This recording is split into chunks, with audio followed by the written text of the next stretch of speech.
Bismillahirrahmanirrahim.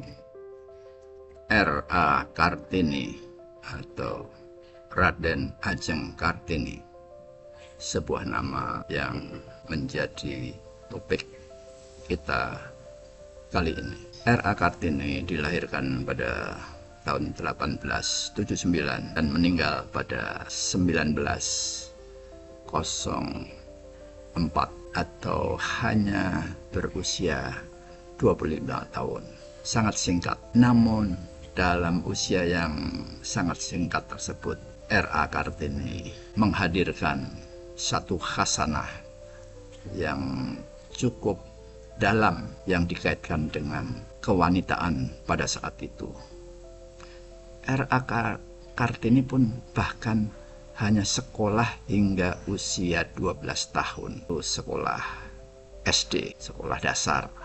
Namun pendidikan selama itu cukup mengumpulkan bagi dia untuk mengoleksi berbagai dasar-dasar ilmu pengetahuan yang selanjutnya R.A. Kartini ingin melanjutkan, namun situasi politik tidak memungkinkan bagi dia untuk melanjutkan. Bahkan bapaknya sendiri sebagai Bupati Jepara pun juga awalnya belum mengizinkan.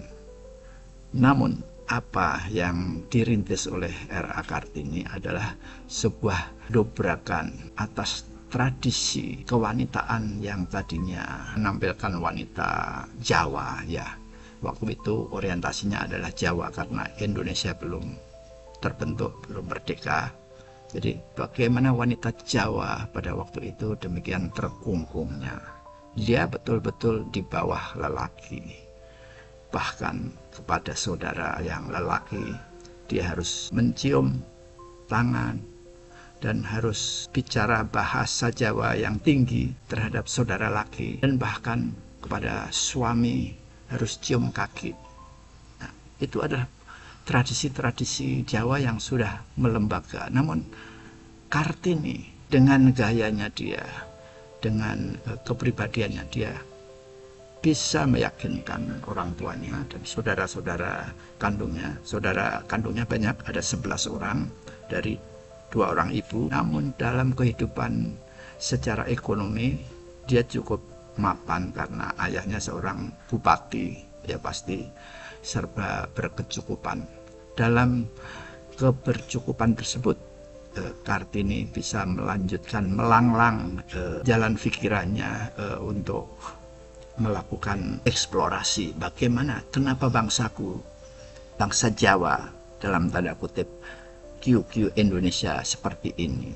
Dengan kepandaiannya berbahasa Belanda, dia merintis korespondensi sahabat-sahabat Belanda. Banyak nama-nama Belanda yang pria maupun yang wanita, banyak yang wanita tentunya.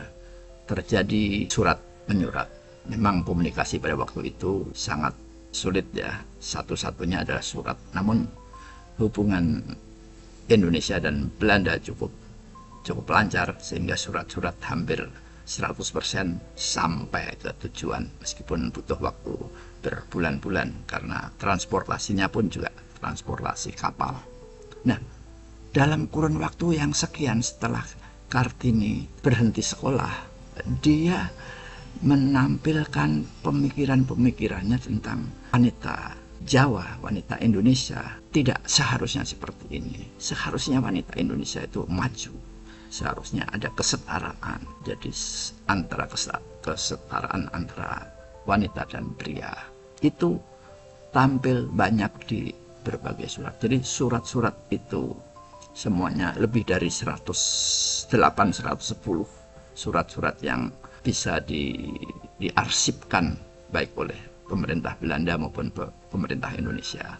Dan di situ sesuai dengan tanggal dan urut usia pengiriman surat-surat tersebut, ternyata terjadi transformasi dan terjadi evolusi pemikiran yang ada pada diri Kartini.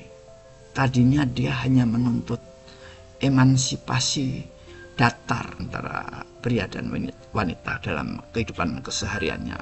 di rumah, di masyarakat, dan lain sebagainya. Namun menginjak beberapa saat semakin dewasa, di situ tampak ada pemikiran-pemikiran revolusioner, meskipun tidak menggunakan kata-kata bombastis, namun ada nuansa-nuansa kalimat yang mengkonotasikan bahwa Indonesia tidak seharusnya seterusnya dijajah Belanda seperti ini. Nah, itu yang menjadikan sebuah polemik sampai sekarang. Kenapa Kartini meninggal di usia yang sangat muda? Kenapa Kartini meninggal hanya beberapa hari, 4-5 hari setelah melahirkan? Padahal pada saat dia hamil, pada saat dia melahirkan, semuanya sehat. Yang merawat kelahiran adalah seorang dokter Belanda. Bahkan dokter Belanda pun sempat berpisah, mau kembali lagi ke Betawi, ke Batavia waktu itu, untuk kembali bertugas di Jakarta. Namun justru setelah dia pulang terjadi tragedi kematian yang sangat disayangkan. Tidak terungkap apa itu kematiannya, apakah kematian karena sakit atau kematian karena sesuatu hal yang memang dirahasiakan. Bahkan keluarga Kartini, bapak ibunya maupun suaminya pun sepertinya pasrah, menjadikan kematiannya Kartini sebagai takdir, sebagai sesuatu yang harus diterima. Kita ingat, suaminya Kartini adalah Bupati Rembang, sementara bapaknya Kartini adalah Bupati Bupati Jepara, bapaknya Kartini, dan suaminya adalah Bupati Rembang. Dua-duanya seorang bupati yang harus patuh kepada Gubernur Jenderal Belanda tentunya. Nah, jadi apabila ada rasa protes dan kecurigaan itu hadir dari kedua orang penting, yaitu kedua bupati, yaitu bapaknya Kartini yang di Jepara dan suaminya Kartini yang ada di Rembang, pasti dengan mudah Belanda bisa memberikan ancaman-ancaman terselubung ataupun ancaman-ancaman nyata. Nah, itu satu hal yang memang tidak terungkap sampai sekarang. Namun bagi bangsa Indonesia saat ini, keteladanannya Kartini dari evolusi nuansa-nuansa surat-suratnya, dari dia berumur 12 tahun hingga dia menjelang dewasa, hingga menikah dan mempunyai anak hingga meninggal, surat-suratnya berevolusi, yang itu adalah memunculkan pemikiran-pemikiran yang mengarah kepada pergerakan nasional.